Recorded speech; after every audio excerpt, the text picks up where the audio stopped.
Hello guys, welcome to my channel. My name is Arjun S Pawar. Guys, आज हम लोग combination की वर्ड प्रॉब्लम्स के बारे में डिस्कस करेंगे गाइस। ओके गाइस, आइए समझते हैं गाइस। Let's see guys. देखिए गाइस, क्वेश्चंस क्या लिखा हुआ है। इन how many ways can 4 books be selected out of 10। उसने कहा आपको बी सेलेक्टेड, आपको सेलेक्ट करनी है 10 में से कोई 4 बुक्स, ठीक है ना। तो गाइज आप एक बात बताइए, आपको 4 बुक्स, ठीक है ना, आउट ऑफ कितने में से लेनी है? आपको 10 बुक्स से बी सेलेक्टेड करनी है, ठीक है ना। तो जब आपको सेलेक्टेड करनी है गाइज, तो आप क्या लिखेंगे? 10 में से कितनी बुक सेलेक्ट करनी है? 4। तो कितना हो गया? 10C 4। बस गाइज इसे कैलकुलेट कर लीजिए। Factorial 10 upon factorial 4 into factorial 6। Factorial 10 का मतलब 10 into 9 into 8 into 7 divide by 4 into 3 into 2 into 1। आप समझ गए होंगे कि फैक्टोरियल 6 से फैक्टोरियल 6 कैंसिल आउट हो गया गाइज। आई होप अब आप क्लियर कर रहे होंगे अपने क्वेश्चनों को, ठीक है गाइज। 4 2 ज़ा 8 गाइज, 3 3 ज़ा 9 गाइज। अब इसे कैलकुलेट कर लिए। 7 3 ज़ा 21 यानी 210 फाइनल आंसर। यानी इतने वेज होंगे इसके कि 4 बुक्स यदि आपको 10 बुक्स में सेलेक्ट करने तो उसके कितने वेज होंगे? How many veg? यानी 10 वेज होंगे उसके। Okay guys, I hope guys ये अब आपको क्वेश्चंस क्लियर हो गया होगा गाइज। ओके, अब चलते हैं गाइज नेक्स्ट एग्जाम्पल की तरफ। Let's see guys. Okay guys, देखिए नेक्स्ट एग्जाम्पल क्या लिखा है गाइज आपके पास। In how many ways can a student choose 4 courses out of 8 courses if 2 of the courses are compulsory. उसने कहा गाइज आपको 8 कोर्स में से 4 कोर्स को चूज़ करना है। चूज़ आ जाए या सेलेक्टेड आ जाए, यानी कॉम्बिनेशन चल रहा है, ठीक है ना। आपको 8 कोर्सेज में से 4 कोर्सेज चूज़ करने, इट मीन सेलेक्ट करने, बट उसमें कहते हैं कि जो 2 कोर्सेज है वो कंपल्सरी है। यानी 8 में से जो तुम्हें 4 कोर्स लेने हैं वो 4 कोर्स में से 2 कोर्स तो उसने आपको क्या कह दिया गाइस? कंपल्सरी कह दिया है। इट मीन्स अब आपको कितने कोर्स में से अब कितने कोर्स चूज करने होंगे, अब ये पॉइंट समझिए। क्योंकि उसने क्वेश्चन में क्या लिखा हुआ है? 2 कोर्स आर कंपल्सरी है, ठीक है ना। आउट ऑफ कितने में से गाइस? आउट ऑफ, आपको सॉल्यूशन समझना होगा इसका कि आउट ऑफ 8 कोर्सेज में से आपको उसने लिखा कि जो 2 कोर्सेज हैं वो कैसे गाइस? आर कंपल्सरी है। यदि ये कंपल्सरी हो गया गाइस, तो कंपल्सरी के केसेस में अब मुझे बताओ कि 2 कोर्सेज टोटल में से कम हो गए। टोटल कितने थे? 8 थे गाइज। अब कितने रह गए गाइज आपके पास? अब रह गए गाइज 6 कोर्सेज। यानी 6 कोर्सेज में कितने कोर्स को सिलेक्ट करना होगा गाइज? 2 कोर्सेज को। क्यों? क्योंकि 2 कोर्स कंपल्सरी है, तो कंपल्सरी तो वो इसमें से भी कम होंगे और इसमें से भी कम होंगे, क्योंकि 8 में से 2 तो लेने ही लेने हैं बे। तो उसके बाद कितने रह गए? 6। अब 6 में से कोई भी 2 ही तो चूज कर सकते हो आप गाइज। तो यानी गाइज 2 कोर्सेज आउट ऑफ कितने में से गाइज? 6 courses be selected. तो guys 6 courses be selected. How many ways guys? कितने हो गए? 6C2 veg. कितने वेज? 6C2 veg. बस गाइज अब इसको कैलकुलेट कर लीजिए। Factorial 6 divide by factorial 2 into factorial 4।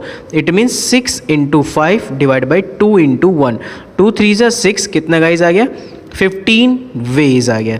I hope guys आपको मेरी बात क्लियर होगी गाइज, ठीक है ना गाइज। इसमें कोई डाउट तो नहीं होगा आपको गाइज। चलते हैं गाइज नेक्स्ट एग्जाम्पल की तरफ। Let's see guys. Okay guys, देखते हैं नेक्स्ट एग्जाम्पल क्या लिखा है गाइज। नेक्स्ट एग्जाम्पल है guys, from a group of 15 cricket players 11 players are to be selected. In how many ways can the team be selected if the captain and vice captain must be included? आप एक बात बताइए, 15 cricket players है जिसमें से 11 players are to be selected point आ गया। It means combination का क्वेश्चन हो गया। Okay, in how many ways can the team be the selected if the captain and vice captain must be included? It means guys आप मुझे एक बात बताइए, टोटल आपके पास जो क्रिकेट प्लेयर है गाइज वो कितने हैं आपके पास? आपके पास जो टोटल प्लेयर्स है वो है 15 प्लेयर्स। आई होप आपको बात समझ में आ रही होगी। और इन 15 प्लेयर्स में से मुझे 11 प्लेयर्स क्या करने हैं, सेलेक्टेड करनी है। और उस 11 प्लेयर्स में एक कैप्टन होना चाहिए और एक वाइस कैप्टन होना चाहिए, यानी 2 की तो प्लेसेस फिक्स हो चुके हैं, यानी 15 में से 2 तो फिक्स हो चुके हैं और 11 में से भी 2 फिक्स हो चुके हैं। तो इट मीन्स जब 15 प्लेयर, भाई 15 क्रिकेट प्लेयर में से 11 प्लेयर लेने थे जिसमें कैप्टन और वाइस कैप्टन को हमें फिक्स करना है, क्योंकि तो लेने ही है। तो मतलब 2 तो फिक्स हो चुके, तो 15 में से कितने रह गए, 13। 11 में से 2 हो चुके, तो कितने रह गए, 9। तो यानी अब मुझे क्या करना है, 13 में से केवल 9 प्लेयर को क्या करना है गाइस, सेलेक्टेड करना है। यानी 9 player out of 9 players out of कितने guys, 13 player be selected how many ways guys, 13C9, it means factorial 13 divided by factorial 9 into factorial 4 guys। तो कितना आ गया गाइज आपके पास, कैलकुलेट कर लीजिए, 13 12 11 गाइज 10 डिवाइडेड बाई 4 3 2 1 4 3 12 2 2 5 10, ये 11 एज इट इज़ रहेगा guys. तो 13 इंटू 55 कैलकुलेट कर लेना गाइज, आपके पास आ जाएगा 715। Okay guys, I hope guys ये क्वेश्चंस भी अब आपको अच्छे से क्लियर हो गया होगा गाइज। ओके गाइज, चलते हैं गाइज एक नेक्स्ट एग्जाम्पल की तरफ, let's see guys. Okay guys, तो गाइज चलते हैं नेक्स्ट एग्जाम्पल समझते हैं क्या लिखा है guys. Find the number of combination of 5 cards out of 52 cards in a deck if each combination must contain exactly 1 queen. उसने ये कहने की कोशिश की है कि आप जो भी कार्ड्स लेंगे आपको 5 कार्ड सेलेक्ट करने हैं गाइस 52 कार्ड में से, और उनका कॉम्बिनेशन करना है। हर कार्ड जैसे भी आप बनाएंगे, ईच कॉम्बिनेशन, चाहे कौन सा भी कॉम्बिनेशन बना रहे हैं, यानी हर कार्ड से जब आप सेलेक्ट कर रहे हो तो उन सिलेक्शन में कह रहा है कि मस्ट कंटेन एग्जैक्टली 1 क्वीन, यानी कम से कम एक क्वीन होनी चाहिए। एग्जैक्टली एक क्वीन, यानी एग्जैक्टली क्या होनी चाहिए, एक क्वीन होनी चाहिए। जो भी आप कॉम्बिनेशन बनाएंगे उसमें एग्जैक्टली कितनी क्वीन होनी चाहिए, 1 क्वीन होनी चाहिए। इट मीन्स गाइज, आप मुझे एक बात बताइए, देखिए इसके बारे में मैं डिस्कस कर चुका हूँ, कार्ड्स के बारे में। आई होप प्रोबेबिलिटी के चैप्टर में मैंने आपको पूरा डिस्कस किया था कि कितने कार्ड्स में कितने कलर्स होते हैं, कितनी क्वीन होती हैं, कितने किंग होते हैं, कितने जैक होते हैं, कितने फेस कार्ड्स होते हैं। तो गाइज इसमें मैं आपसे डिस्कस कर चुका हूँ। ओके गाइज, तो गाइज समझना बहुत ध्यान से गाइज। आपको पता है गाइज, यदि आपके पास कितने कार्ड्स है, आउट ऑफ 52 कार्ड्स है, उस आउट ऑफ 52 कार्ड्स में से देयर आर 4 क्वींस। कितनी क्वींस होती हैं, there are 4 queen. I hope यहाँ तक आपको मेरी बात समझ में आ गई होगी, ठीक है ना। 4 क्वींस हो चुकी है आपके पास। तो गाइज अब एक बात बताइए मुझे, 4 क्वीन में से केवल एग्जैक्टली 1 क्वीन लेनी होगी, तो यानी 1 queen out of 4 queen, and remaining कितने रह गए, भाई एक क्वीन तो लेनी थी। 5 कार्ड्स लेकर आपको कॉम्बिनेशन बनाना था। अब ये बताओ 52 कार्ड में से 4 कार्ड तो हो गई क्वीन के, तो रिमेनिंग कितने कार्ड रह गए, 48 कार्ड। 48 कार्ड में से अब कितने कार्ड सेलेक्ट करने रह गए, 4, क्योंकि 5 में से एक कार्ड तो बन गया क्वीन का।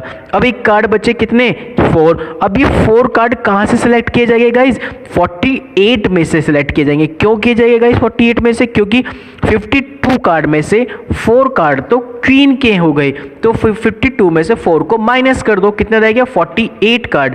अब उसमें से एक जा चुकी क्वीन, तो अब कितने कार्ड बचे हैं पे, 4 कार्ड्स। तो यानी 4 cards out of 48 cards be selected how many ways guys, ध्यान से समझना। पहला केस 4C1 क्योंकि 4 में से एक लेना था, दूसरा केस 48C4 हो गया। अभी बताओ वर्क टोटल कितने कार्ड लेने का है, 5 कार्ड लेने का है। तो वर्क क्या अभी कंटिन्यू है क्योंकि 4C1 के बाद वर्क रुकने वाला नहीं है। क्यों? जब तक मैं 5 कार्ड नहीं निकाल लेता फर्स्ट सिलेक्शन में, ठीक है ना। तो 4C1 इंटू 48C4, समझ में आ गया हुआ? इंटू क्यों लगाया? क्योंकि वर्क कंटिन्यू चल रहा है। जब वर्क कंटिन्यू है तो वहां पे हम लोग किस चीज़ के अप्लाई करते हैं? प्रोडक्ट के अप्लाई करते हैं। ओके गाइज, तो आई होप गाइज अब आपको मेरी बात बहुत अच्छे से क्लियर होगी गाइज। अब इसे कैलकुलेट कर लीजिए गाइज। कैलकुलेट करना आपको बहुत ईजिली आता है। Factorial 4 upon factorial 1 into factorial 3 into factorial 48 upon factorial 4 into factorial 44। आप इसे कैलकुलेट करके इसका जो भी आंसर आएगा वो आप यहाँ पे पुट कर सकते हैं। That's solve guys. I hope guys अब आपको ये क्वेश्चंस बहुत अच्छे से क्लियर हो गया होगा। अब चलते हैं गाइज नेक्स्ट पॉइंट की तरफ। नेक्स्ट पॉइंट क्या है आइए समझते हैं। Let's see guys. Okay guys अब कुछ नोट समझते हैं। नोट क्या लिखा है? Method to find number of straight lines formed by n given points. Guys देखिए, यदि आपको n गिवन पॉइंट्स गिवन कर देता है वो, तो उस केसेस में आपको ये बताने की स्ट्रेट लाइन कितने वेज बनाएगी, ठीक है गाइज। तो गाइज आप एक बात बताइए, केस पहले समझिए कहना क्या चाह रहा है। हमारे पास पॉइंट ये है गाइज, यदि आपके पास n पॉइंट्स, कितने guys? n points are distinct हो रहे हैं गाइज, ठीक है। n पॉइंट्स कैसे आपके पास डिस्टिंक्ट है, and no three of which are collinear, और उनमें कोई भी कोलिनियर नहीं है। तो उस सिचुएशन पे आपके पास जो नंबर ऑफ लाइंस बनेगी, इनके जो वेज बनेंगे, नंबर ऑफ वेज वो कितने होंगे गाइज? आपको पता है कि नंबर ऑफ वेज बनाने का तरीका बहुत सिंपल हो गया, यानी उनके जो तरीके होंगे, उनकी संख्या होगी वो कितनी होगी गाइज? देखो n पॉइंट्स है आपके पास और उनमें से कोई भी कोलिनियर नहीं है। तो आपको पता है कि यार एक लाइन जो होती है 2 पॉइंटों को ज्वाइन करके बनती है, एम आई राइट? तो इस तरह से कितने पॉइंट हो गए? n पॉइंट हो गए। तो जब n पॉइंट हो गए तो ज्वाइन करके कितनी लाइन बन जाएगी आपके पास? उनके जो वेज हो गए कितने हो गए? NC2, क्योंकि n डिस्टिंक्ट ऑब्जेक्ट में से 2 पॉइंटों को सेलेक्ट करना ही पड़ेगा, तो उनके वेज निकल जाएंगे, यानी NC2 हो गया आपके पास। आई होप गाइज अब मेरी बात आपको क्लियर हो गई होगी। दूसरा पॉइंट इसी में गाइज यही है मेरे पास गाइज, आपके पास n डिस्टिंक्ट आपके पास n पॉइंट्स क्या हैं? डिस्टिंक्ट है गाइज, और उसी में ही गाइज r पॉइंट्स मैंने कह दिया, out of them are guys collinear. क्या कहते हैं guys? Out of them are collinear. यदि मेरे पास n पॉइंट्स आर डिस्टिंक्ट है और उनमें से r points out of them, उन n में से ही r पॉइंट्स मैंने क्या कहते हैं गाइज? कोलिनियर है। तब गाइज आप मुझे एक बात बताना कि उस सिचुएशन पे आपको ध्यान रखना गाइज ये पे कि r collinear points will give us one straight line. तो गाइज ध्यान रखेंगे, यदि आपके पास r कोलिनियर पॉइंट्स किसी एक स्ट्रेट लाइन पर दे रखे हों, ठीक है ना, और आपको नंबर ऑफ वेज बताने हो, उसके नंबर ऑफ स्ट्रेट लाइन के वेज, यानी नंबर ऑफ स्ट्रेट लाइन कितनी ड्रॉ की जा सकती है, तो नंबर ऑफ स्ट्रेट लाइन, ध्यान रखना गाइज, कितने वेज होंगे उसके? NC2। तो आपको पता है कि n डिस्टिंक्ट ऑब्जेक्ट में से भाई 2 पॉइंटों को ज्वाइन कर लाइन बनती है। अब आपके पास है r कोलिनियर पॉइंट, उनमें से 2 पॉइंटों को ज्वाइन करके कोलिनियर लाइनें बनेगी, उसे माइनस कर देना और +1 कर ले देना, बस ये फॉर्मूला आप ध्यान रखेंगे। जब एक स्ट्रेट लाइन में r कोलिनियर पॉइंट्स आपको गिवन होंगे तो आप फॉर्मूला अप्लाई करेंगे स्ट्रेट लाइन के नंबर ऑफ वेज फाइंड करने के लिए। NC2 में से माइनस कर देना RC2 और प्लस कर देना वहाँ पे 1, क्योंकि एक लाइन ज़रूर बनती है, ठीक है ना गाइज। तो आई होप गाइज आपको ये पॉइंट समझ में आ गया होगा। ये फॉर्मूला ध्यान रखें गाइज, कब?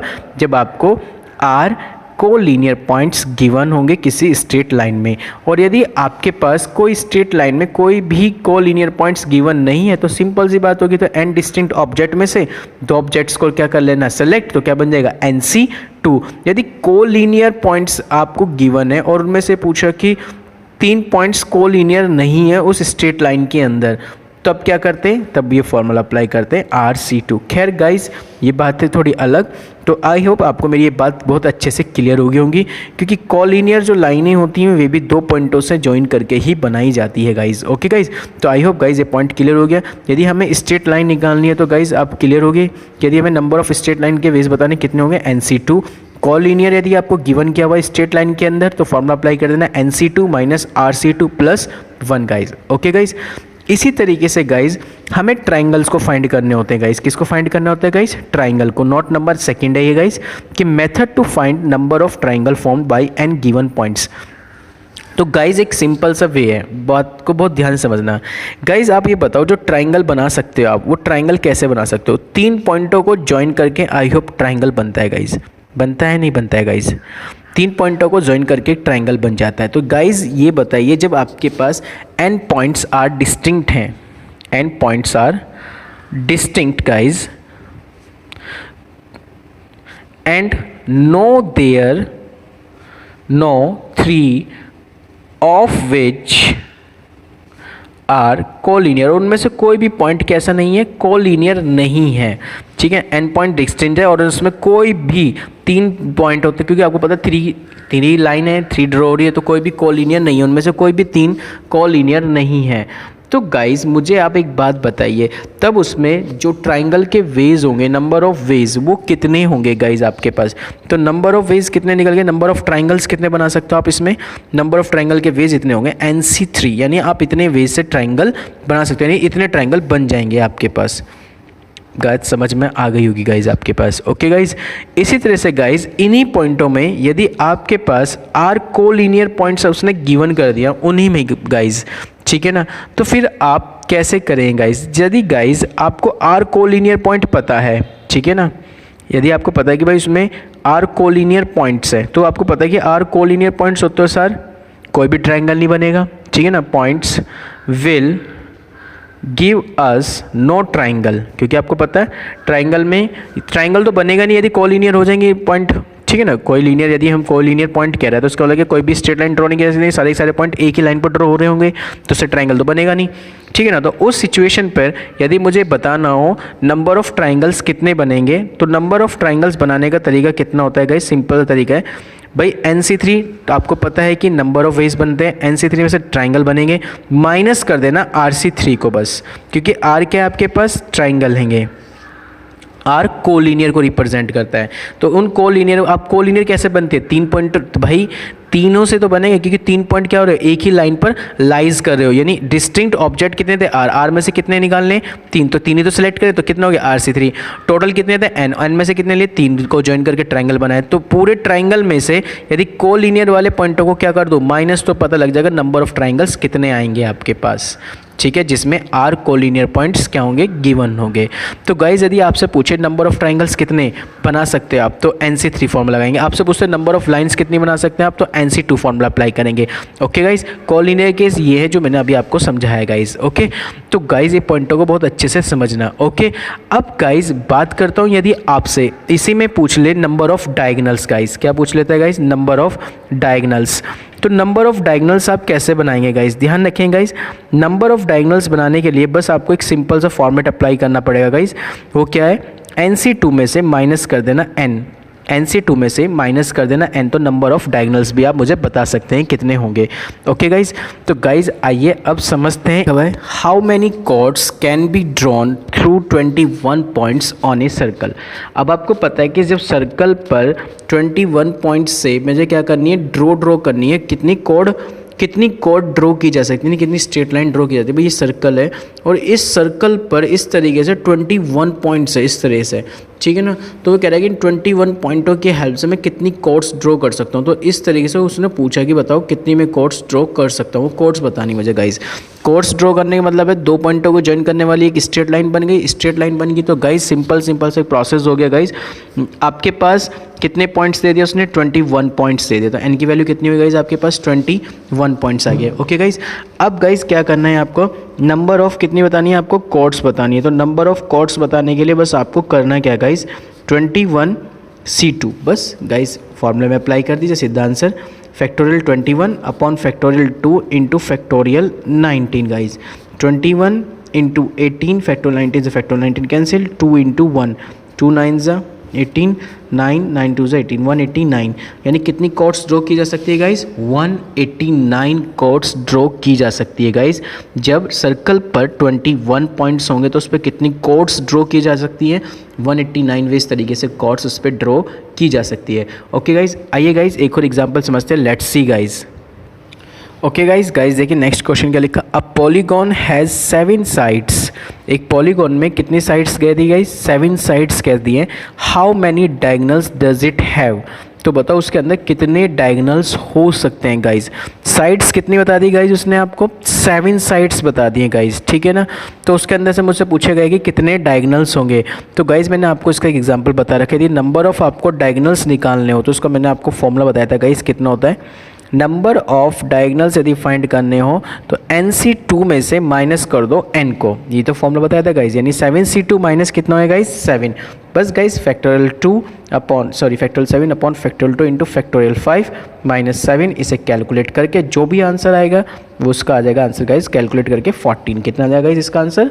14 हो जाएगा। तो आई होप गाइज अब आपको समझ में आ गए कि आपको इस क्वेश्चन को कैसे डील करना था। यदि जिसके पास 7 साइड्स है पॉलीगॉन के पास, उसके अंदर कितने डायगोनल्स हो सकते हैं? उसके अंदर डायगोनल्स हो सकते हैं sir 14। Okay guys, I hope guys आप मेरी बातों को बहुत अच्छे से समझ में आ गई होगी गाइज। ओके गाइज, चलते हैं गाइज नेक्स्ट एग्जाम्पल की तरफ। Let's see guys. Okay guys, चलते हैं नेक्स्ट एग्जाम्पल की तरफ। लिखा क्या है देखिए, समझते हैं। A committee of 7 has to be formed from 9 boys and 4 girls. एक कमेटी बनानी है आपको 7 मेंबर्स की, जिसमें 9 बॉयज़ हैं और 4 गर्ल्स हैं, इनमें से लेकर, ठीक है। इन how many ways can this be done when the committee consist of? इनमें से लेकर आपको कितने तरीके से आप 7 मेंबर की कमेटी बना सकते हैं जिसमें 9 बॉयज़ है और 4 गर्ल्स हैं। उसकी कंडीशन बताई कमेटी को कंसिस्ट करने की गाइज, कि एग्जैक्टली 3 गर्ल्स। पहला पॉइंट जो उसने लिखा है गाइज, वो कह रहा है कि एग्जैक्टली 3 गर्ल्स, यानी एग्जैक्टली 3 गर्ल्स तो होनी ही चाहिए। ये उसने कह दिया एग्जैक्टली 3 गर्ल्स, 3 गर्ल्स से ज़्यादा नहीं, केवल 3 गर्ल्स तो चाहिए एग्जैक्टली। यानी जब एग्जैक्टली 3 गर्ल्स चाहिए 7 मेंबर्स की कमेटी में, 7 मेंबर्स की कमेटी में 3 तो गर्ल्स चाहिए ही चाहिए, उसको मस्ट हो गई कंडीशन। तो बताओ 7 में से 3 मेंबर्स तो हो गए गर्ल्स, तो बाकी मेंबर कितने बचे? 4 मेंबर्स किस में से लेने होंगे फिर हमें? बॉयज़ में से। आई होप, यानी मैं क्या कर रहा हूँ गाइस कमेटी क्वेश्चनों में? सिलेक्शन ही तो लगा पा रहा हूँ। क्यों सिलेक्शन कर पा रहा हूँ? क्योंकि भाई उसने ये कहा भाई 7 मेंबर की कमेटी बनानी है जिसमें 3 गर्ल्स तो एग्जैक्टली चाहिए ही चाहिए, तो क्या करना होगा? सिलेक्शन ही तो करना होगा गाइस। तो गाइस समझो बहुत ध्यान से। तो गाइस 3 गर्ल्स जो आपको चाहिए गाइस, वो 3 गर्ल्स आपको मिलेंगी आउट ऑफ कितनी गर्ल्स आपके पास? 4 गर्ल्स हैं। कितनी गर्ल्स हैं? 4 गर्ल्स। एंड 3 गर्ल्स तो जा चुकी हैं, मेंबर 7 के बनाने थे, 3 गर्ल्स ले चुके, कितने रहेंगे मेंबर में? 4। अब 4 किस में से लेने होंगे? 4 बॉयज़ आउट ऑफ कितने थे बॉयज़ आपके पास? 9 boys can be selected. How many veg guys? How many veg? देखो गाइज 4 में से 3 गर्ल्स सेलेक्टेड हो चुकी गाइज आपके पास, ठीक है ना। अब गाइज मुझे एक बात बताओ यहाँ पे सिंपल सा, आपके पास 9 बॉयज़ में कितने बॉयज़ लेने थे? 4 बॉयज़। तो 9C4, देखो 4 और 3 कितना हो गया? 7 मेंबर की कमेटी बन चुकी है। अब मुझे एक बात बताओ गाइज, मेरा वर्क कंटिन्यू कब होगा? जब 7 मेंबर्स उस कमेटी के अंदर आ चुके होंगे। यानी 4C3 लेके मेरे क्या वर्क रुक गया? नहीं ना, क्या रहा? कंटिन्यू रहा। कंटिन्यू रहा तो क्या कर दो? प्रोडक्ट कर दो, यानी 4C3 into 9C4। I hope guys इसे कैलकुलेट कर लेंगे। Factorial 4 upon factorial 3 into factorial 1 into 9C4 को factorial 9 upon factorial 4 into factorial 5। Guys इसको कैलकुलेट कर लेना, डू योर सेल्फ आता है अब आपको कैलकुलेट करना। ओके गाइज, चलते हैं गाइज सेकंड पॉइंट क्या कह रहा है, सेकंड पॉइंट को समझते हैं। सेकंड पॉइंट लिखा हुआ है गाइज उसने कि एटलीस्ट 3 गर्ल्स, क्या लिखा गाइज? एटलीस्ट 3 गर्ल्स, कम से कम 3 गर्ल्स, कम से कम 3, ज़्यादा ज़्यादा कितनी गर्ल्स हो सकती है? 4। क्यों? क्योंकि पूरे में से हमें 4 गर्ल्स में से तो हमें सेलेक्ट करना है, क्योंकि गर्ल्स जो दे रखी है उसने हमें गाइज वो कितनी दे रखी है? 4 ही तो दे रखी है। तो उसमें से कह दे कि 3 गर्ल्स लेकर कमेटी बना हुई है 7 मेंबर्स की। तो गाइज कैसे बनाएंगे समझो। एटलीस्ट 3 गर्ल्स, 3 गर्ल्स का मतलब क्या है गाइज? ध्यान दो, या तो 3 गर्ल्स होंगी, 3 गर्ल्स होंगी तो साथ में, तो 3 गर्ल्स, एटलीस्ट 3 गर्ल्स का मतलब क्या है, कम से कम 3 गर्ल्स, ज़्यादा से 4 गर्ल्स ले, तो 3 गर्ल्स यदि मैं सेलेक्ट करता हूँ आउट ऑफ 4 गर्ल्स, एक पॉइंट देखना समझना, केस बना रहा हूँ मैं, बहुत ध्यान से समझना, ये केस पहला है इसमें, या तो ये केस होगा 3 girls out of 4 girls and 4 boys out of 9 boys, पहला केस ये बन सकता है गाइज। दूसरा केस क्या बन सकता है इसमें, दूसरा केस बन सकता है 4 girls out of 4 girls and 4 girls आ चुकी है 7 मेंबर्स की कमेटी में, ठीक है ना, तो कितने के मेंबर रह गए, 3 मेंबर, तो 3 बॉयज़ आउट ऑफ 9 बॉयज़, इनमें से कोई भी एक केस पॉसिबल है, या तो पहले वाला केस पॉसिबल होगा गाइज, या दूसरे वाला केस पॉसिबल होगा, इनमें से केवल एक ही केस पॉसिबल होता है गाइज। ओके, देखो क्या लिखा है, 3 girls out of 4 girls and 4 boys out of 9 boys, तो गाइज इसमें केस समझिए 4C3 इंटू, समझ में आ गया मैंने क्यों किया, 9C4, 7 मेंबर की कमेटी बन के तैयार हो गई गाइज, क्योंकि वर्क कंटिन्यू है। या तो ये केस हो सकता है, या केस ये हो सकता है कि मैं 4 गर्ल्स लूँ, ठीक है, और 3 बॉयज़ लेकर कमेटी को तैयार कर दूँ, it means 4C4 into 9C3 guys, देखो 4 3 7, तो या तो ये केस पॉसिबल है गाइज, या गाइज ये वाला केस पॉसिबल है, तो इन दोनों में से एक केस पॉसिबल होगा। यदि ये केस हो गया तो ये केस नहीं होगा, ये केस हो गया तो ये केस नहीं होगा, यानी आपका वर्क क्या हो गया, अब आपका वर्क ब्रेक हो रहा है, इसके केस होने से ये केस नहीं होगा, इस ये केस होने पर ये केस नहीं होगा, तो टोटल रिक्वायरमेंट कितनी आ गई गाइज आपके पास, टोटल रिक्वायरमेंट आ गई गाइज दोनों का addition, it means 4C3 into 9C4 plus 4C4 into 9C3 guys, ये आ गई गाइज। आई होप गाइज अब आपको मेरी बात ये समझ में आ गई होगी गाइज, यानी एटलीस्ट का मीनिंग अब समझ में आ गया, एटलीस्ट यानी कम से कम इतना तो चाहिए, उससे ज़्यादा कितना चाहिए वो अकॉर्डिंग टू गिवन कंडीशन में जाना पड़ता है गाइज हमें। ओके गाइज, अब इसे कैलकुलेट कर लेना, do yourself guys. Okay guys, चलते इसके थर्ड पॉइंट की तरफ, let's see guys. At most guys उसने कहा 3 गर्ल्स, अधिक से अधिक 3 गर्ल्स हो, अधिक से अधिक 3, कम से कम कितनी हो सकती है, 1 भी हो सकती है, 2 भी हो सकती हैं, ठीक है ना गाइज, यानी गाइज एट मोस्ट 3 गर्ल्स का मीनिंग समझते हैं गाइज, मैं डायरेक्ट कर रहा हूँ, ध्यान समझना, यानी 4 गर्ल्स में से मैं 3 गर्ल्स ले सकता हूँ, ठीक है, यदि मैं 3 गर्ल्स सेलेक्ट करता हूँ तो मैं 9 बॉयज़ में से 4 बॉयज़ सेलेक्ट करूँगा, ठीक है, या क्या केस हो सकता है, या 2 गर्ल्स ले सकता हूँ मैं, क्योंकि एटमोस्ट 3 गर्ल्स, 3 से ज़्यादा नहीं जाना मुझे, अधिक से अधिक 3 गर्ल्स, कम से कम 2 गर्ल्स हो सकती है, 1 गर्ल्स भी हो सकती है।